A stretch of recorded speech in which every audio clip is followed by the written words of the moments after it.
साहब, कुछ पैसे दे दो, भगवान भला करेगा। तभी एक सूट बूट पहना लंबा व्यक्ति स्टेशन पर आता है। भिखारी उसे देखकर सोचता है, भिखारी मन में यह तो बहुत अमीर लग रहा है, अगर इससे भीख मांगू तो यह मुझे अच्छे पैसे देगा।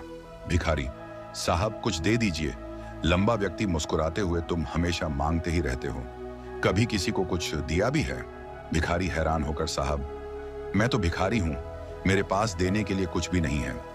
लंबा व्यक्ति, जब तुम किसी को कुछ दे नहीं सकते तो मांगने का भी हक नहीं है।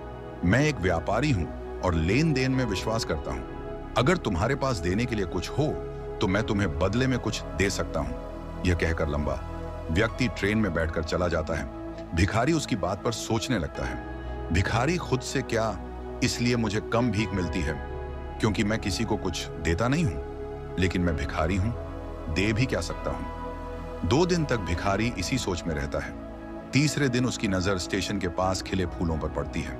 एक नया विचार उसके मन में आता है, क्यों ना मैं भीख के बदले इन फूलों को दूं। भिखारी फूल तोड़कर ट्रेनों में भीख मांगने जाता है और भीख के बदले फूल देना शुरू करता है। लोग उसकी बात से खुश होकर उसे अधिक भीख देने लगते हैं। धीरे धीरे वह फूलों का छोटा व्यापारी बन जाता है। कुछ महीनों बाद वही लंबा व्यक्ति स्टेशन पर फिर से दिखता है।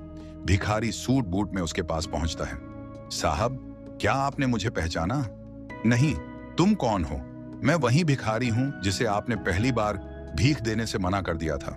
ओह, याद आया। लेकिन अब तुम ये सूट बूट में कैसे? साहब, अब मैं फूलों का बड़ा व्यापारी हूं। आपकी बात ने मेरी जिंदगी बदल दी। आपने मुझे देने और लेने का नियम समझाया और मैं वही करने लगा। मैंने फूलों का व्यापार शुरू किया और आज मैं सफल हूं। वाह, तुमने साबित कर दिया कि सोच बदलने से जिंदगी बदल सकती है। मैं भिखारी नहीं हूं, मैं एक व्यापारी हूं। दोस्तों, ये कहानी हमें सिखाती है कि जिंदगी बदलने के लिए सबसे पहले अपनी सोच बदलनी पड़ती है। जब आप देने की भावना रखते हैं तभी आपको बदले में कुछ मिलता है।